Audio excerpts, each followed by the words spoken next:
예, 반갑고요. 제가 역사지리로 보는 성경으로 맨 처음에 소개를 했고, 또 그 땅이 주는 복음이라고 지금 제목을 적어 놨어요.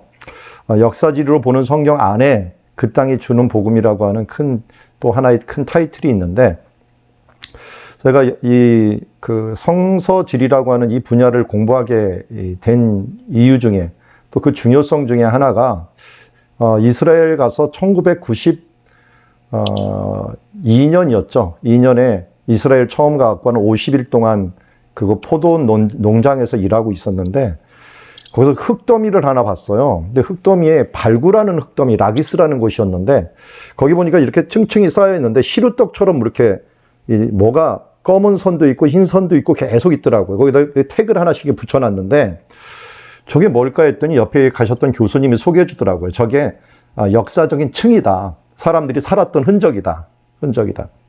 그러고 보면서 알게 된 것 중에 하나가, 이스라엘은 장마비, 우리나라처럼 이렇게 막 쓸려가는 장마비가 오질 않아요. 쓸려가는 장마비가 오지 않고 그냥 차곡차곡 쌓이게 됩니다. 차곡차곡 쌓이게 되는데, 이 비가 세게 안 와갖고 이게 흘러가지 않으니까 여기 물건들이, 이 흙들이 계속 쌓이는 거예요. 근데 쌓이는 그 흙들이 유적이 돼갖고 계속 남아있는 겁니다. 특별히 도시가 건설되기 위해서는 입지적인 조건들이 굉장히 중요한데, 한 5대 조건 정도가 있어요. 그게 뭐 교통이라든지 또 물이라든지 농경지라든지 그 외에 또 방어라든지 종교적인 위치라든지 이러한 5가지 요소들이 있는데, 이런 부분들이 완벽하게 갖춰질 때 그 장소는 수천 년이 지나도 계속적으로 사람들이 살아가는 장소가 되거든요. 무너졌다 다시 세우고 무너졌다 다시 세우고. 그러니까 제가 박사 논문 썼던 세겜 같은 데도 이게 무너지는 적이 24번 이상이 나와요.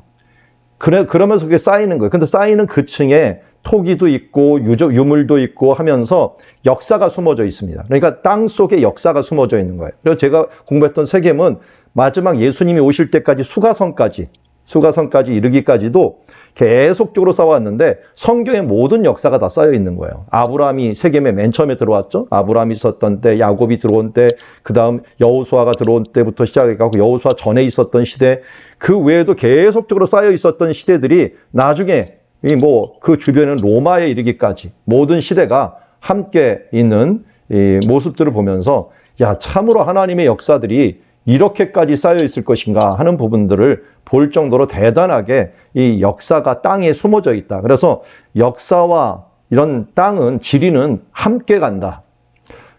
그래서 우리가 언제 어디서라는 말을 하잖아요. 언제 어디서 없이 어떻게 성경을 볼 수 있겠습니까? 그게 언제가 역사고 어디서가 지리입니다. 그리고 누가가 이제 주어가 되고 사건이 되는 거겠죠. 사건은 언제 어디서에 기초하기 때문에 오늘 우리가 이제 언제 어디서를 먼저 보고서 가는 길이 중요했고요. 먼저 개관을 오늘 한 2시간에 걸쳐서 볼 텐데, 이 2시간이 짧을 수가 있어요. 왜냐하면 개관이라고 하는 것들이 전체를 다 보는 거거든요. 그래서 큰 그림을 봅니다. 아마 이거 개관 보면서 여러분들이 익숙하지 않은 지역들을 굉장히 많이 볼 겁니다. 조금 더 이 성경 공부한다면서 왜 이렇게 이런 걸 많이 보냐라는데요.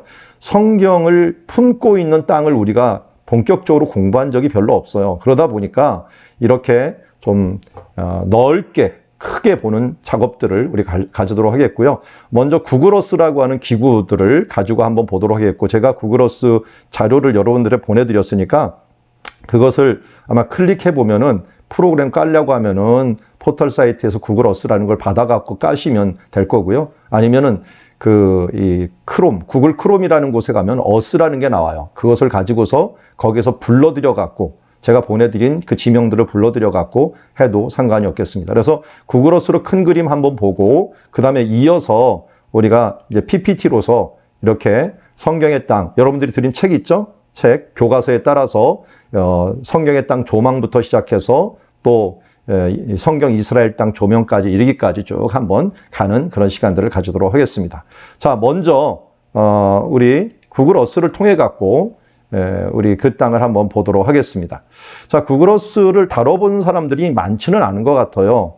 그런데 다뤄보면은 그렇게 어렵지는 않습니다. 제가 보내드린 부분들을 함께 보면서 갔으면 좋겠고, 여기 왼쪽에 보면은 제가 여러분들을 보내드린 그것을 압축을 풀라고 치면은 이게 성지 위치라는 게 나와요. 성지 위치 나오면서 이 밑에 뭐 나라별로도 나오고 뭐 시내 광야, 요르단, 뭐 지역 이름들 이런 것들도 나오고요. 예를 들어서 제가 뭐 성지 순례 갔던 그 지역들 이렇게 찍으면은 이런 식으로도 나옵니다. 뭐가? 네.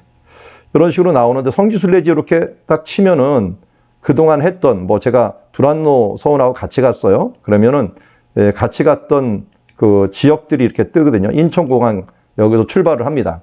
여기 왼쪽 두 번을 클릭하면 인천공항이 되고요. 그 다음에 여기서 이제는 움직일 때 텔아비브 공항으로 가야 될 거 아니에요? 텔아비브 공항으로 이렇게 떠나겠습니다. 자, 그러면 클릭하면 제가 클릭해 놨기 때문에 이렇게 뜨게 됩니다. 이 장소로 텔아비브 공항에 오게 되죠. 그런데 뭐 우리가 이런 여행을 통해서 볼 건 아니고 지금 배경을 볼 거니까요. 자, 이 성지순례지는 좀 없애버리고 보겠습니다. 지금 우리 인천공항 있는 쪽으로 한번 먼저 가갖고 다시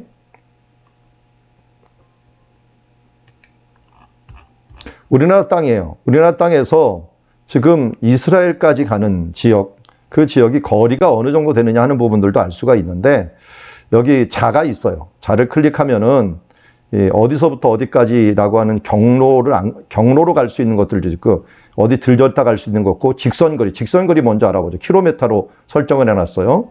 자, 여기에서 우리나라 한 서울 정도 이렇게 찍겠습니다. 이 정도 집어서 자, 움직여서 자, 이스라엘이 있는데 텔아비브 공항이니까 뭐 예루살렘으로 이왕이면 가죠. 예루살렘. 이쪽에 있는 예루살렘 성이 있으니까 예루살렘까지 딱 치면은 8,200km가 나옵니다. 여기 8,200km라고 나오죠. 8,200km 나오니까 이 8,200km 정도의 서쪽에 있구나 하는 것들을 우리가 알 수가 있습니다. 그리고 여기서 이거 삭제를 하고 이스라엘을 부를 때 단부터 브엘세바라고 부르거든요. 단부터 브엘세바. 이 부분들을 가지고 여러분들 앞으로 이제 다루는 방법을 조금 다시 보시면 하는데 Shift를 누르고 마우스를 누르면 이게 이렇게 누워질 수도 있어요. 이렇게 누워졌다가 이렇게 했다가. 그래서 입체적으로도 볼 수 있습니다. 입체. 자, 그리고 요 왼쪽에 보면은 입체로 볼 거냐 안 하는 이 지형을 보면 돼요. 지형을 클릭을 안 하면 그냥 입체가 없어지고요. 지형을 클릭을 하면 입체가 나옵니다. 그리고 여기에 도로를 보려고 하면 도로를 클릭을 하면은 현대도로가 쭉 깔려 있는 부분들이 보이게 됩니다. 그리고 현재 도로에서 도로명, 이 도로명이 여행할 때 굉장히 중요해요. 몇 번 도로를 탄다라고 하는 거. 우리 뭐 1번 도로, 2번 도로 하는 것처럼 우리는 1번과 3, 5 해갖고 남북이 홀수죠. 남북이 홀수인데 이스라엘은 동서가 홀수예요. 동서가. 그리고 남북은 짝수입니다. 짝수. 기본적으로 도로를 잘 보면 우리나라는 남북이 무조건 홀수로 돼 있고 이 동서가 짝수로 돼 있어요. 그런데 이스라엘은 반대로 돼 있다. 왜 그러냐? 이스라엘은 동쪽을 항상 앞으로 보기 때문에 그래요. 이 사람들 개념이 동쪽이 앞이에요. 우리는 북쪽이 앞이라고 생각을 하잖아요. 이스라엘은 동쪽이 위와 앞으로 봅니다. 그러다 보니까 홀수 번호가 1번이 여기 남북으로 놓여져 있는 예루살렘 길을 1번이라고 두고 현대도 그렇게 두고 생각하고 있습니다. 자, 그뿐만 아니라 여기 3D 빌딩이라고 하는 것들도 있어요. 뭐 재미나죠? 이런 거 보면은 예루살렘 쪽으로 한번 가볼까요? 중요한 장소들은 3D로 만들어 놨어요. 뭐 이 프로그램이 공짜니까 참 대단하죠. 이런 것들. 뭐 공짜라도 나중에 뭐 해먹으려고 이 사람들이 만들었는데 어쨌든 참 대단합니다. 이것도 Shift 키 누르고 이렇게 누이면 3D로 만들어 놓은 성전 모양들 이런 것들도 볼 수가 있고 이 옆에 골고다 교회 같은 것들도 볼 수가 있습니다. 뭐 이 이스라엘은 이제 다는 만들어 놓지 않았고요. 예를 들어서 유럽 같은 데나 뭐 특별히 뭐 로마 같은 데는 엄청나게 만들어 놨어요. 여기서 보면은 3D로 볼 게 참 대단한 지역 중에 하나가 위로 올라가서 이탈리아 한번 볼게요. 자, 이탈리아에서 뭐 콜로세움 한번 가봅시다. 콜로세움.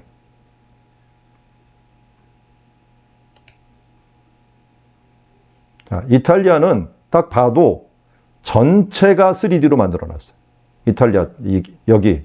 지금 잘 볼까요? 좀 숙여야죠. Shift 키 누르고 이걸 이렇게 눌러보면 3D로 다 돼 있는 걸 만들어요. 로마 유적지 같은 경우나 대부분 주택들은 다 이렇게 이 3D로 만들어 놓은 것을 보게 됩니다. 계속 나오네요. 자, 이런 식으로 다 나오고, 뭐 Shift 누르고 이걸 이렇게 돌릴 수도 있습니다. 옆으로 가까이 갈 수도 있고, 이렇게 지상에서 볼 수도 있고. 여기 뭐 지상에서 보게 하면 이걸 클릭해 갖고 이쪽으로 끌어내리면 내가 지상에서 쳐다보는 사진들이 나와요. 이거는 이제 360도 사진 쪽으로 나올 수도 있고요. 지면 중지. 자, 이런 식으로 전체가 그야말로 입체화되어 있는 그런 세계를 우리가 볼 수 있다 하는 것을 알 수가 있고요. 이게 이제 뭐 빨리빨리 돌아가야 되니까 잘 안 돌아가고요. 자, 그러면 뭐 우리가 너무 많은 것을 쓰면은 또 잘 안 보이니까 3D 이미지도 한번 없애버리면 이렇게 되죠. 3D 이미지 없애면. 3D 이미지를 딱 집어넣으면은 이런 식으로 변하게 되고요.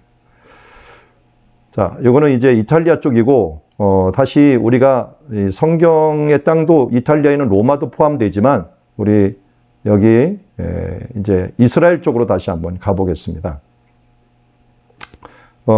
성경, 제가 폴더를 다 해놓은 것 중에 하나는, 이 지역들을 다 보면은 너무 복잡해요, 사실. 뭐, 예루살렘 같은 데 가보면은, 이렇게 다 예루살렘 지역 안에 결정한 것에 다윗성을 한번 가보면은, 너무 많이 찍어 놔갖고, 워낙 성경에 나오는 장소 이름이 많아갖고, 제가 예루살렘만 해도 수십 개를 찍어 놨어요. 찍어 놓다 보니까, 여러분들 보시기에도 좀 복잡해요. 이 장소 이름들이 굉장히 많아갖고.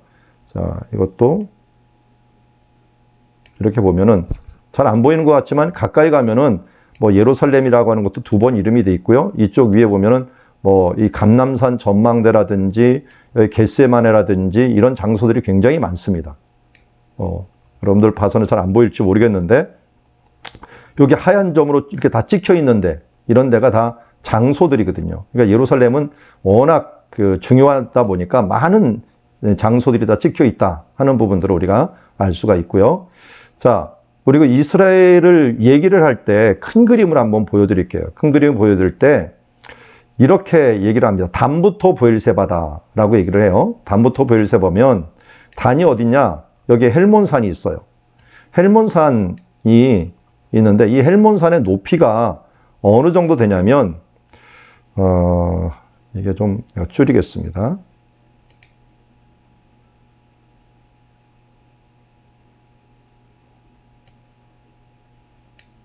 헬몬산의 높이를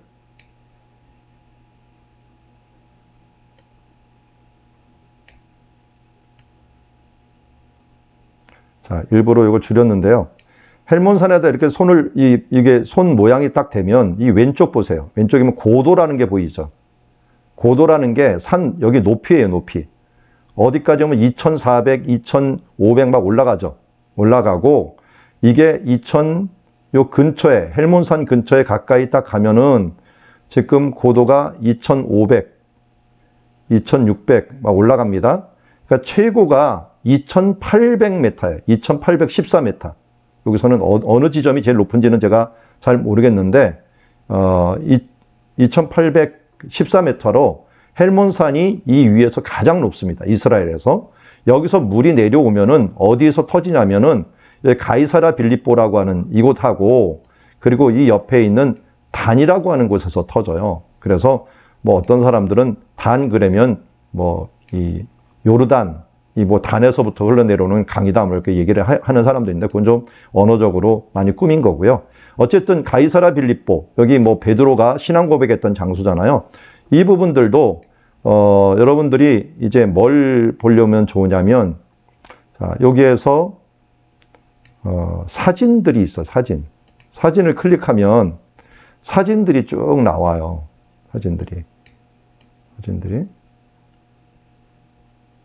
사진 클릭하면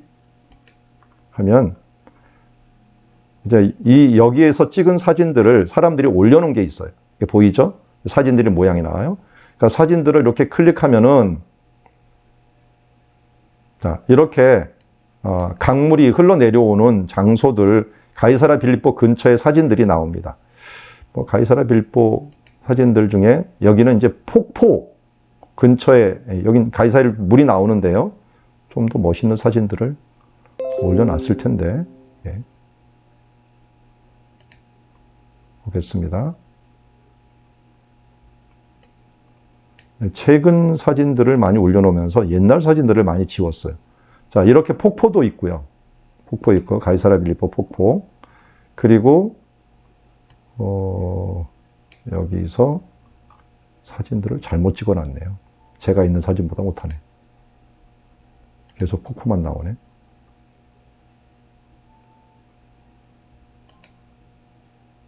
올라오는 거. 자, 여기 큰 바위가 있는데, 큰 바위에서, 찍은 사진들이 많이 안 보이네요. 아, 여긴 폭포 지역인가요?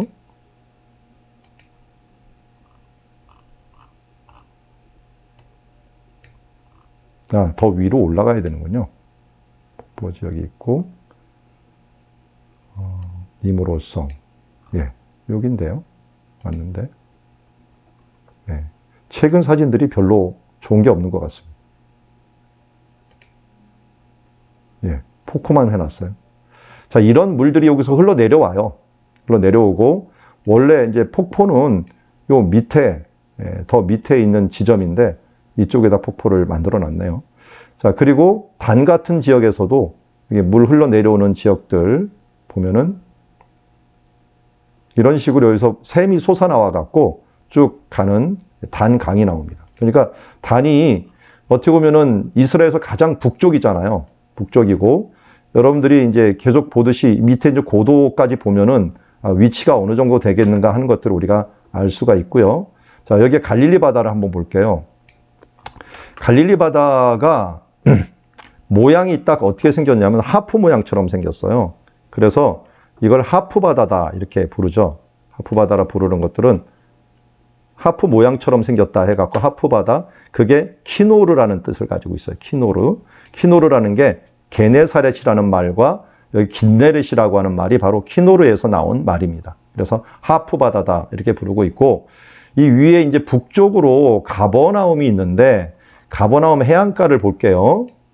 해안가를 보면 아주 특이한 게, 여기 이제 해안가를 딱 봤어요. 그런데 고도가 몇 메타입니까? 마이너스 210m예요. 여기 밑에 한번 보세요. 여기 보면은 마이너스 10m. 마이너스 10m니까, 이게 바다보다도 210m가 낮은 곳이 가버나움이에요. 가버나움. 그러니까 이 갈릴리 바다 자체가 바다보다도 최소한 200m 이상, 현재는 210m 정도가 낮은 지역이다 하는 것을 우리가 알 수가 있습니다. 그러니까 마이너스라고 하는 것은 옆에 있는 지중해가 있잖아요. 이 지중해 보면은 뭐 돌레마이 근처에 이렇게 되면 여기 0m 나오죠. 해안가가 0m예요. 여기 고도가. 그러니까 해발이라 그러잖아요. 해발. 바다에서부터 시작한 높이잖아요. 이게 해발 몇 메타를 따지는데, 이쪽 위에 있는 그 헬몬산은 그야말로 여기서 거리가 얼마 되나요? 가버나움부터 시작하면은 헬몬산까지 한번 볼게요. 거리가 한 60km 돼요. 60km 되면 1시간 거리밖에 안 되는 거잖아요. 그 안에 마이너스 200m부터 2800m까지 올라가는 거예요. 그러니까 한마디로 3000m를 올라가야 되는 이 거리거든요. 우리나라 뭐 백두산은 가보신 분, 뭐 저도 안 가봤어요. 근데 가보신 분 다 얘기하는데 별로 안 올라가요. 왜냐하면 개마고원이라는 고원이 있고 나서 그 위로 올라가 있기 때문에 이 기본으로 올라가서 올라가는 거거든요. 근데 여기는 아예 마이너스 210m부터 이게 헬몬산까지 올라가야 돼. 급속도로 많이 올라가는 그런 거리를 가지고 있다 하는 것을 보게 됩니다. 그러니까 이스라엘의 정말 매력은요, 고도 차이에서 나와요. 고도 차이에서. 그래서 성경의 땅에서 여기에 가나안 7족속이 살 수 있었던 것은 고도 차이가 많이 나고 각기 지역의 특성이 있다 보니까 각기 지역에 사는 사람들이 특성이 있는 거예요. 예를 들어서 이 갈멜산 같은 데서도 지금 뭐 이 특이한 족속들이 여기에 좀 살아요. 그래서 지금도 수천 년이라도 이 갈멜산에서 사는 특이한 족속들, 소수민족들이 있곤 해요. 현재도 그래요. 현재도. 그만큼 각기 소수민족들이 살기 좋은 땅이고요. 여기서 이제 갈릴리 바다에서 이렇게 여기 사해까지 이르는 거 보면은 한 100km 되죠. 왼쪽에 보면 100km 되잖아요. 100km 정도 되는데 잘 가보면요. 여기가 꼬불꼬불해요, 다. 잘 가보면. 이렇게 꼬불꼬불하죠. 그러니까 이 갈릴리 바다에서 이렇게 보면은 200km가 거의 넘는다 생각하면 돼요. 너무 꼬불꼬불한 것들이 많으니까. 이게 왜 그렇게 되느냐? 고도차 때문에 그래요. 저 위에가 지금 마이너스 200m였는데 여기 쿰란이라고 알려져 있는 이 지역하고 요게 해안가 쪽을 한번 대볼게요. 마이너스 418, 뭐 414, 마이너스 410이 나오는 거예요. 그리고 고도차이가 얼마 나는 거예요? 200m가 나는 거예요. 100km 안에 고도 차이가 200m 나면은 물이 빨리 흐를까요? 늦게 흐를까요? 당연히 늦게 흘러요. 이게 100km 안에 고도 차이가 200m 밖에 안 나오니까 물이 흐를 때 그냥 천천히 흐르다 보니까 꼬불탕꼬불탕 흐르게 되는 거예요. 그래서 이 요단강은 빨리 흐르는 강이 아니에요. 너무 천천히 흐르다 보니까 이게 어떻게 보면 홍수가 나면 옆으로 나갈 수는 있지만 그것을 막 쓸어내 갖고 어떤 것을 가져가는 그런 땅은 아니다 하는 것들을 알 수가 있습니다. 자, 이렇게 땅 자체가 좀 특징이 있고요. 그리고 우리가 제일 잘 아는 이 예루살렘 고도도 알아가는 게 중요하죠. 자, 예루살렘 쪽으로 한번 좀 가까이 가볼게요. 예루살렘에 있는 성전산, 여기가 성전이 있었던 쪽인데요. 성전산에 딱 대니까 고도 차이가 700, 지금 몇 메타 갑니까? 744. 조금 더 가까이 갈게요. 자, 여기 보니까 744 정도가 나오죠. 744. 이 뜰이, 지붕까지 올라가면은 좀 773 이렇게 되지만 이 근처에는 한 744 정도 나오게 되고요. 그리고 여기 보면 이제 기드론 시내라고 하고 있는데 이쪽으로 내려가면은 조금 더 내려가겠죠. 한 700m 정도 내려가게 되고 이 기드론 시내하고 거의 비슷한 게 여기가 다윗이 살았던 다윗 궁전이 있었던 거예요. 다윗성이 있어요. 다윗성. 이 다윗성이 있는 이곳에다가 딱 대면은 한 680, 길어봤자 700, 이 정도만 나오는 690, 다윗성이 조금 더 위에 있었기 때문에 한 700m 정도 되는 이런 곳에 위치하고 있었다 하는 걸 알 수가 있습니다. 그러니까 해발 700m, 김일성 별장이 옛날에 다 해발 700m에 있었다 그러죠. 대관령하고 비슷한 높이인데 사람들이 살기 딱 좋은 지점이 한 700m라고 합니다. 근데 예루살렘이 그런 지점 중에 살고 있어요. 700m 정도에 살고 있고, 그리고 제일 높은 것은 아무래도 이 옆에 있는 감람산입니다. 감람산. 감람산들이 이렇게 쭉 놓여 있는데, 감람산 여기다 대면은 이 800m로 딱 올라와요. 이쪽에는 800m로 올라오고 800m 넘는 지역으로 쭉 됩니다. 810m 이 정도 되고, 여기 보면은 전망대들이 쭉 있으니까요. 800m 넘는 데가 여기가 감람산이에요. 근데 감람산은 예루살렘의 동쪽에 위치하고 있죠. 여기 보면은 N자가 있어요. 계속 여기 방향 표시입니다. 북쪽이고 요거를 방향을 딱 잡고서 이렇게 잡고 이렇게 돌려버리면 여기 왼쪽이 북쪽이 돼버리는 거죠. 이렇게 북쪽이 돼버리고 왼쪽이 북쪽이 되고 이쪽이 감람산이 되는 거예요. 감람산이 돼갖고 여기다 클릭하면은 고도 차이가 이렇게 나오는 것을 보게 됩니다. 그래서 예루살렘에 대한 고도도 우리가 기본적으로 알아두고 제일 남쪽이 어디라 그랬어요? 남쪽이 이쪽이 북쪽이니까 남쪽에 보면 이스라엘을 단부터 브엘세바라고 불렀잖아요. 그러니까 요 밑에 보면은 브엘세바가 나오겠죠. 브엘세바 한번 가봅시다. 여기 이제 도시가 많은 지역. 여기가 이제 현대 브엘세바예요. 현대 브엘세바. 현대 브엘세바고 옛날 브엘세바는 요 네게부 근처에 어디에 있나요? 제가 글자를 숨겨놓은 게 호르마가 있고 시글락, 그랄. 자, 이쪽에서 제가 남방을 치질 않았나요? 남방.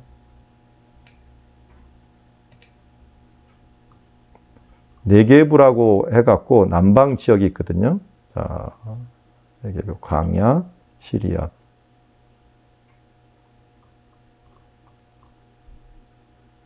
자, 그러면 장소를 딱 쳐버리면 현대 지명들이 쭉 나옵니다.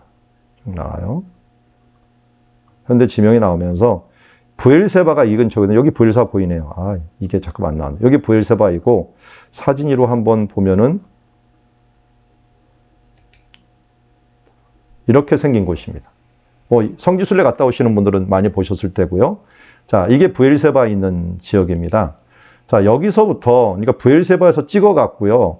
단까지의 거리가 얼마인지를 한번 볼게요. 자, 이걸 찍고 마우스를 휠을 돌린 다음에 위로 올라갑니다.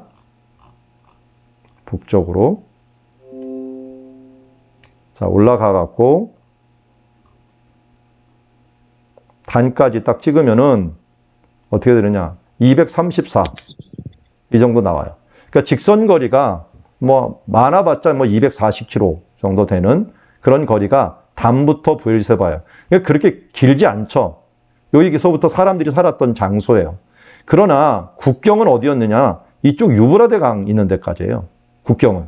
그러니까 하나님이 주신 국경은 여기서부터 여기 애굽 시내라고 알려져 있는 이 장소까지예요. 그러니까 여기까지 치자면은 700km죠. 근데 700km가 이상적인 경계고 사람들이 살았던 것은 한 240km 정도 되는 그런 거리예요. 그러면서 이 동서에 있는 거리는 굉장히 짧아요. 동서. 예를 들어서 뭐 길다고 하는 예루살렘, 여리고 있는 데서 요단강부터 시작해 갖고 이 지중해까지 직선 거리를 딱 대면은 한 뭐 길어봤자 80km 정도 되는 그런 거리를 갖고 있어요. 짧은 데는 훨씬 더 짧겠죠. 이쪽 뭐 갈릴리 바다 있는 데를 한번 찝어보면은 갈릴리 바다 있는 여기서부터 여기를 찍는다면 50km밖에 안 되죠. 그리고 이 위에는 뭐 더 짧겠죠. 이 훌라 분지에 있는 뭐 담부터 시작해 갖고 이쪽 끝에 있는 데를 본다면 40km밖에 안 돼요. 그러니까 뭐 50km, 이게 넓이는 굉장히 좁습니다. 그래서 여러분 혼동하지 말 것은 이스라엘이라고 지명하고 또 가나안 땅이라고 지명한 것은 여기는 요단 계곡을 기준으로 해요. 요단 계곡으로. 요단 계곡을 기준으로 하고 이쪽이 길르앗 땅을 단지파, 므낫세 반지파, 이 루벤 지파가 차지했는데 그 사람들은 가나안 땅이 아니에요. 여기 요단강 동편은 길르앗이라고 불렸죠. 그렇기 때문에 요단강을 넘어서가 가나안 땅이거든요. 그러니까 하나님이 주신 땅은 참 길쭉해요. 길쭉한데 제일 좀 애매한 게 여기에요. 여기에 있는 유브라데 강이에요. 여기서부터 여기 있는 단까지는 거의 370km 되는데 이걸 주시긴 주셨는데 이스라엘 사람들이 여기에 거주한 적은 없어요. 다만 솔로몬이, 다윗이 이곳까지 통치권을 미친 적은 있어요. 그러니까 사람 사는 것보다는 통치권에 많은 부분들, 그러니까 하나님의 나라라고 하는 것들이 통치권과 관계 있잖아요. 그래서 통치권이 머문 적은 있는데 이 이스라엘 사람들이 살았던 것은 사실은 한 240km 안에 있는 단부터 브엘세바였다. 그러니까 우리나라로 치자면은 단부터 브엘세바라고 하면은 뭘 얘기하냐면 우리나라 뭐 한라에서 백동까지라고 얘기했는데요. 한번 재미난 거 한번 알아볼까요? 여기 R이라고 하는 거 치면은 이제 이 북쪽이 위가 돼 갖고 기본형으로 이렇게 바뀌어요. 바닥으로. 자, 여기 보면은 헬몬산이 있는 곳에다 찍을 테니까요. 여기 북이 몇 도가 나오죠. 북이 몇 도라냐면 북이 지금 33 나오나요? 북이 33. 제가 눈이 제가 북이 33.2도, 33, 26 이렇게 나오죠. 요거 한번 기억해서 33, 26. 자, 우리나라로 가볼게요.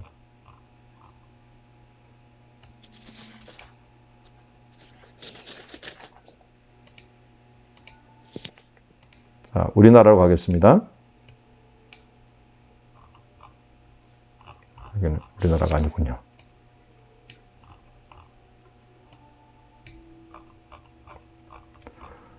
자, 제주도 가볼게요.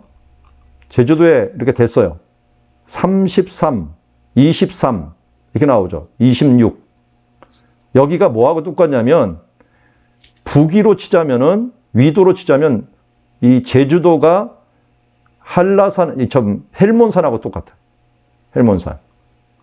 그러니까 제가 선을 아예 그어볼게요. 선을. 여기서 제주도에서부터 헬몬산까지 한번 가볼게요.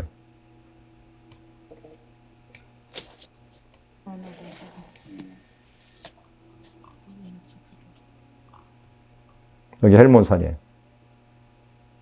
뭐 7,600km 정도 되는데 여기 보면은 밑에 38, 0 이렇게 나오고 아 여기는 산이 이게 아라라산이군요. 잘못 갔네요 제가. 산을 이 헬몬산 이쪽으로 가야 되는데 표정이 이쪽으로. 예. 이쪽하고 이제 같이 일치를 하게 돼요. 이렇게. 그래서 우리나라 지도하고 좀 멀리 볼게요.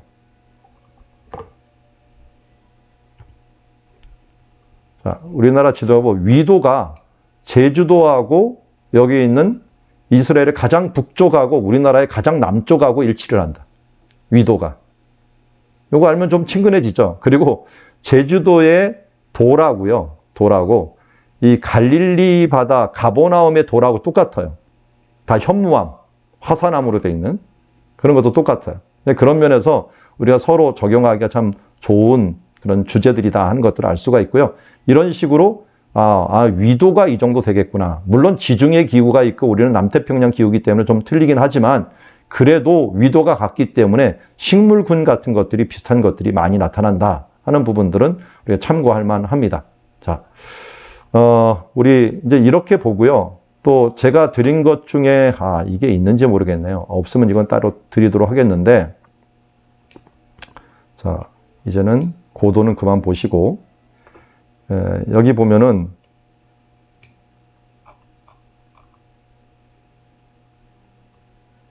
설명, 주요 지형 설명한 것들을 한번 보도록 하겠습니다.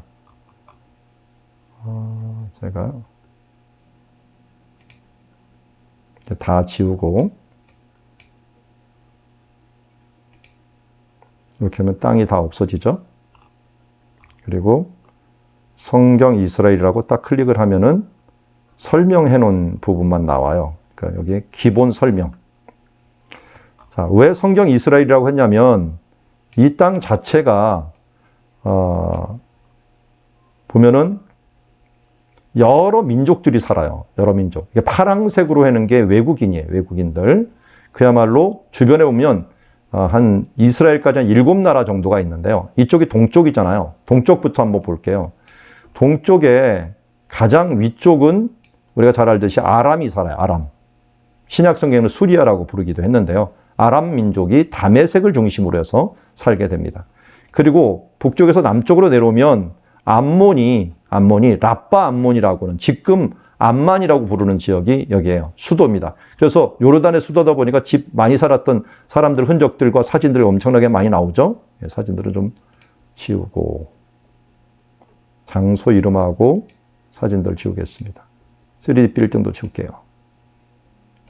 자, 사람들이 많이 살았던 흔적들이 쭉 나오게 됩니다. 이것도 이렇게 보면은 암몬 지역들을 볼 수가 있고요. 암몬 아래 이 모압 사람들이 살아요. 모압 사람들이 사는데 여기 수도가 길하레셋이고 이쪽이 아르논 강이 있고 밑에는 세렛 시내가 있어요. 이 사이에서 사는 사람들이 모압 사람들. 이 세렛 시내 아래쪽에 보스라를 수도로 해갖고 살았던 사람들이 에돔 사람들이에요. 에돔 사람들은 나중에 신약시대 때는 여기 살지 않고 이쪽으로 이동을 해요. 이동을 해가 가나안 땅으로 들어와서 이두메가 됩니다. 그래서 노란색은 신약시대의 이름이에요. 신약시대 때 변한 이름. 이두메하고 에돔이 똑같은 사람들이고요. 그리고 그러면 에돔 사람들이 살았던 땅은 뭐가 되느냐? 나바테아라고 하는 사람들이 들어와요. 이게 아라비아 사람들이에요. 아라비아 사람들이 들어와서 이 땅을 차지하게 됩니다. 그래서 이 요단강 동쪽 부분에 우리가 위에서부터 아람, 암몬, 그리고 모압, 그리고 에돔 이렇게 네 나라가 위치하고 있는 것이죠. 우리가 잘 알듯이 에돔은 에서 자손 후손이고요. 모압과 암몬은 롯, 아브라함의 조카 롯의 후손이고 아람은 아브라함 친척이죠. 친척 사람들이고 특별히 바단 아람 해갖고 우리가 이제 리브가의 오빠 라반의 후손들과 그와 관계된 사람들이다 할 수가 있죠. 자, 그리고 해안가 쪽으로 볼게요. 해안가 쪽으로는 우리가 잘 알듯이 이 아래쪽으로는 애굽이 있어요. 애굽이 이쪽에 있고 애굽이 있는 데서 올라오다 보면은 해안가 쪽으로 블레셋 사람들이 삽니다. 자, 블레셋 사람들이라고 하면 우리 영어로는 팔레스타인이라고 부르죠. 팔레스타인이 성경에서는 블레셋이라고 이름을 해놓은 거예요. 혼동하지 말 것은 현대 팔레스타인 사람들은 지역에서 이름이 연유하고 민족 이름이 아니에요. 블레셋 사람은 구약시대 때 끝났어요. 민족으로서는 끝났어요. 민족으로서는 끝났고 지역 이름은 남아있기 때문에 지금 현재 뭐 팔레스타인 사람들이 다 얘기를 하는 것들은 이 지역에 사는 사람들을 총칭해서 하는 말이다. 그 민족은 아니다. 이거 혼동하면 안 됩니다. 예레미야 시대 때 바벨론에 멸망할 때 이 블레셋 사람들은 이미 다 잡혀가거나 없어지거나 혼혈이 돼갖고 없어지게 됩니다. 블레셋 지역을 이제 블레셋 평야라고 이쪽을 불렀고요. 블레셋 사람들이 있어서 위쪽에는 베니게가 있었어요. 베니게. 이거 우리가 말하듯이 두로와 시돈이라고 말하는 지역인데요. 이 베니게는 영어로는 페니키아라고 불렀죠. 페니키아. 그래서 페니키아 문명 그러면 이 사람들이 만들어낸 두 가지 큰 문명이 있어요. 하나는 염색, 그리고 두아디라 자주옥감 양사라고 했잖아요.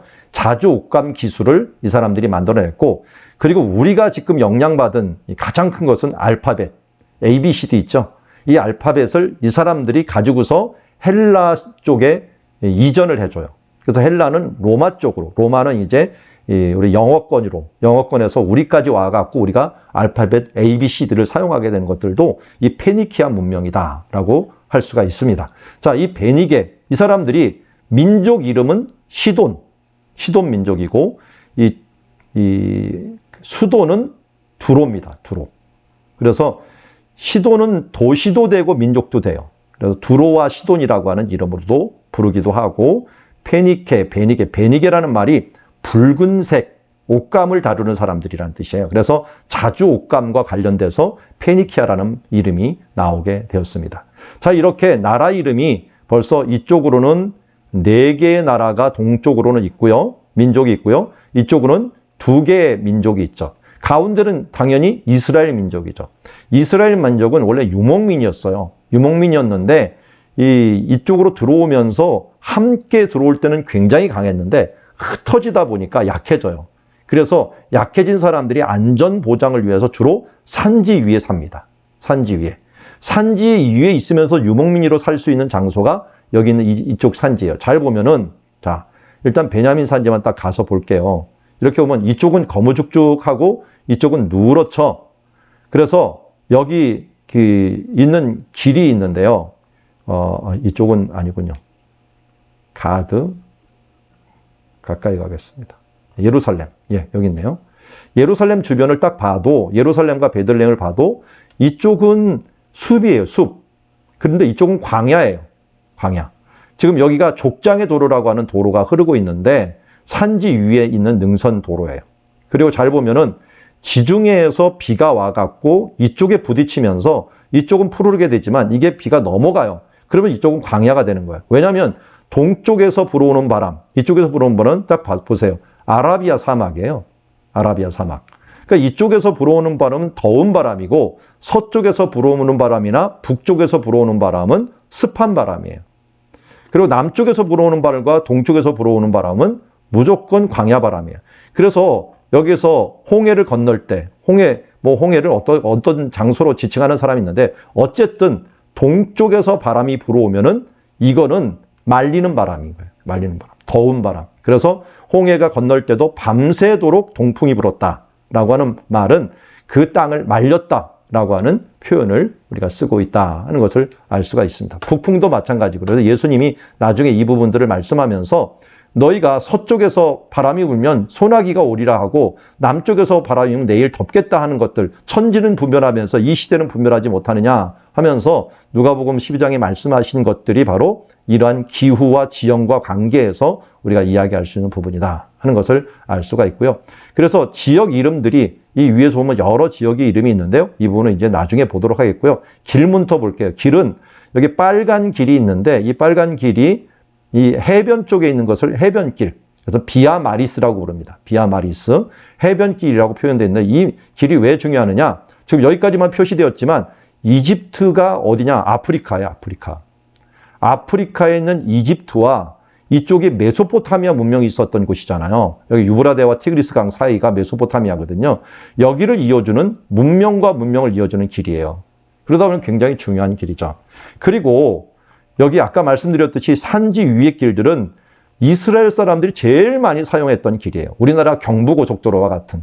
왜냐하면 족장들이 안전을 위해서 제일 많이 다는데 이쪽 동쪽은 유목을 할 수가 있고 서쪽에서는 곡식을 재배할 수가 있고 또 이 나무도 재배할 수가 있어요. 그래서 여기 지금 베들레헴만 나왔지만 베들레헴 근처에 살았던 드고아에 살았던 선지자 아모스는 자기 직업을 뭐라 그랬어요?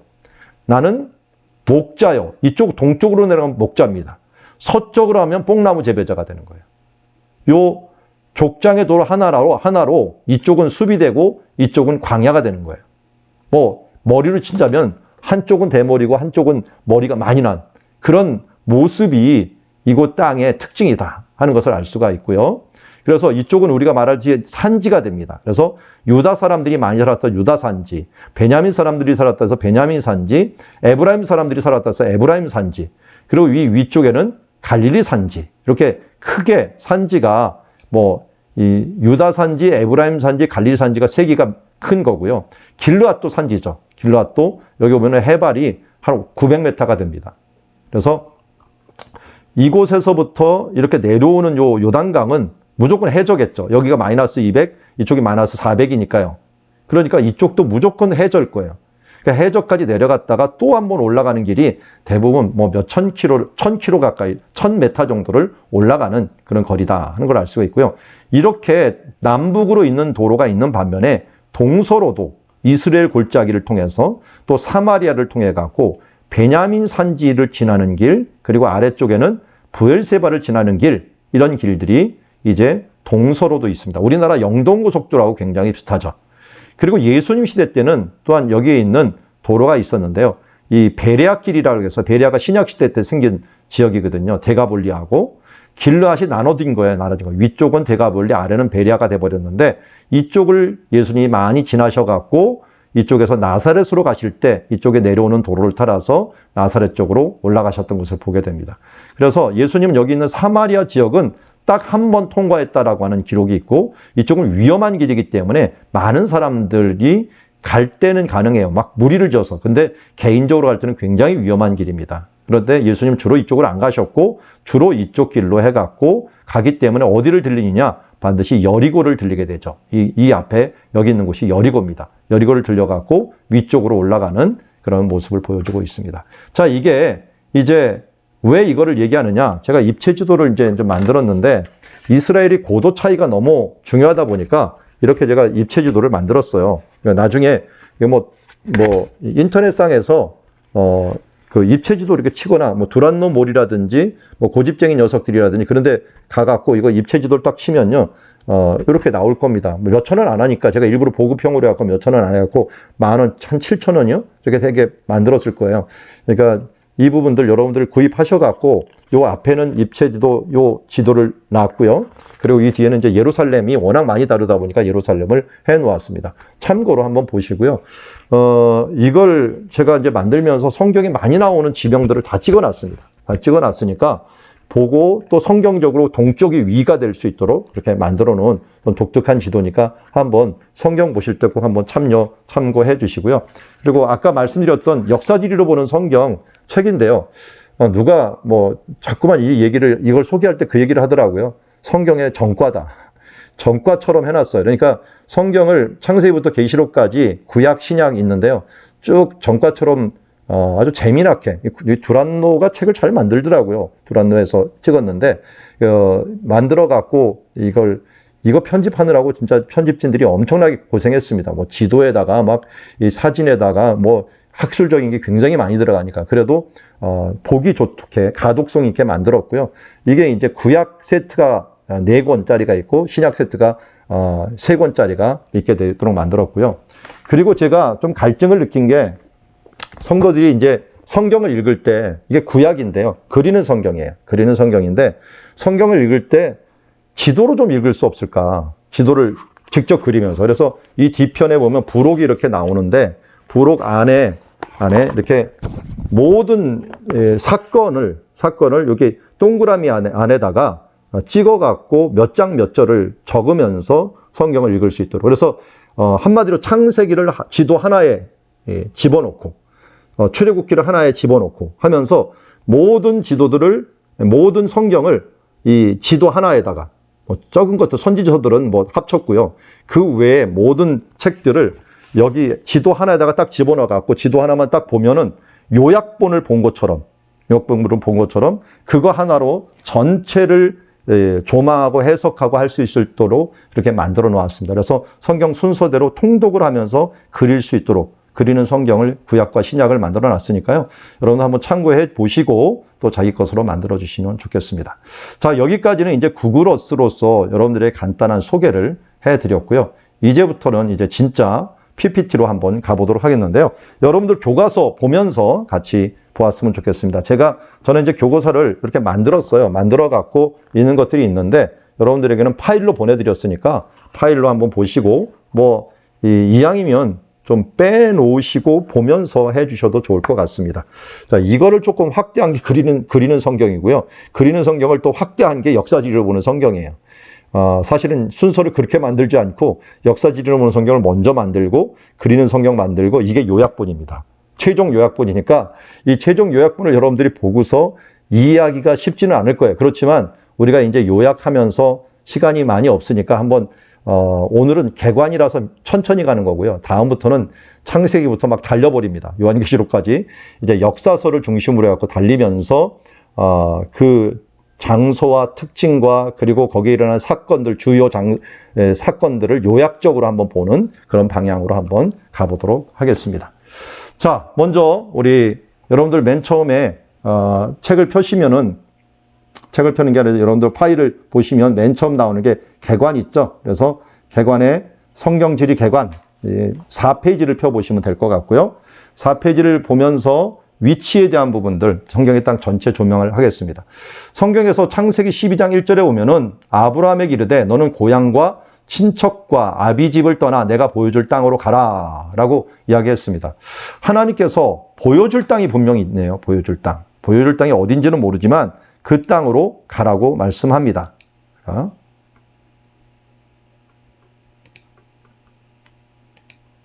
그 땅으로 우리도 한번 가보겠습니다. 자, 이 보여줄 땅으로 우리도 한번 움직여 보도록 하겠습니다.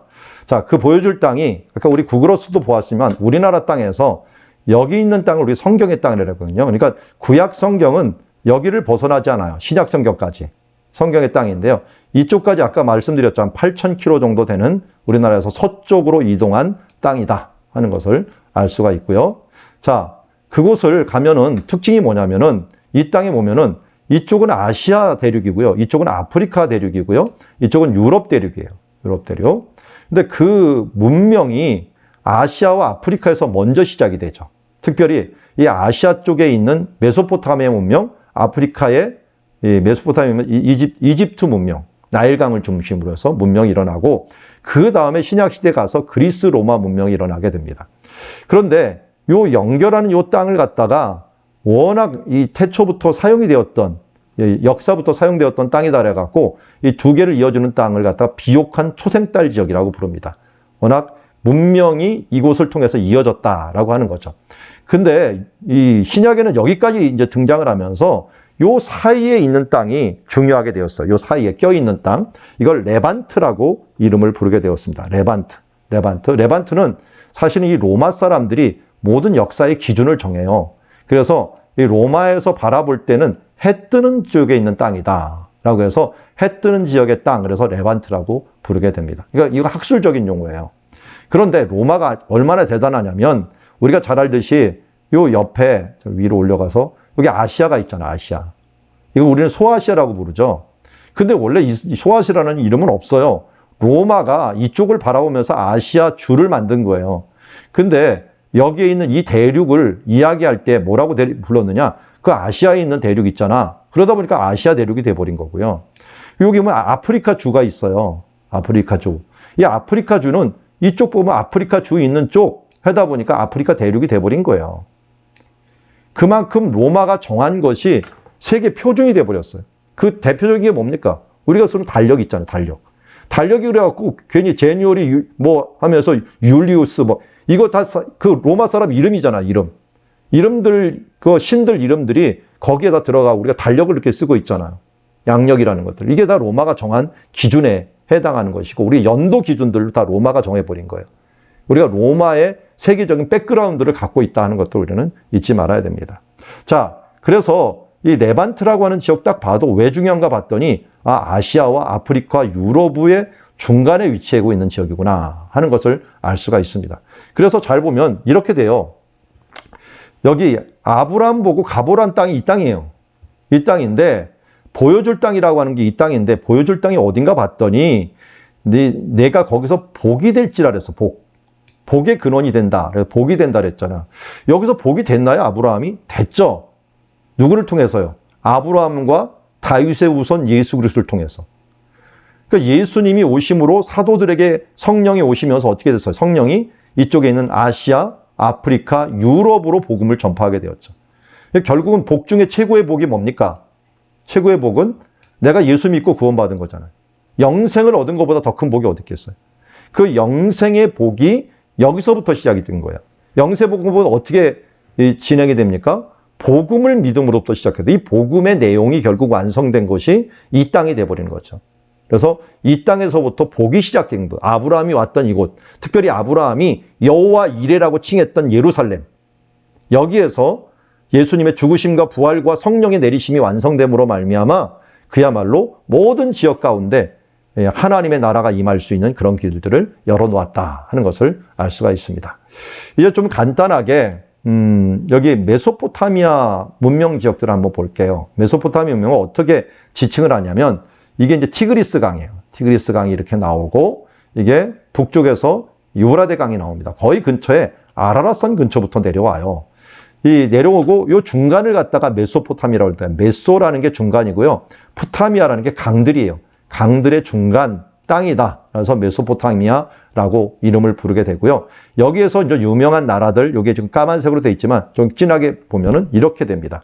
북쪽에서는 아수르, 남쪽에는 바벨론, 산지 쪽으로는 메데와 바사가 위치하고 있습니다.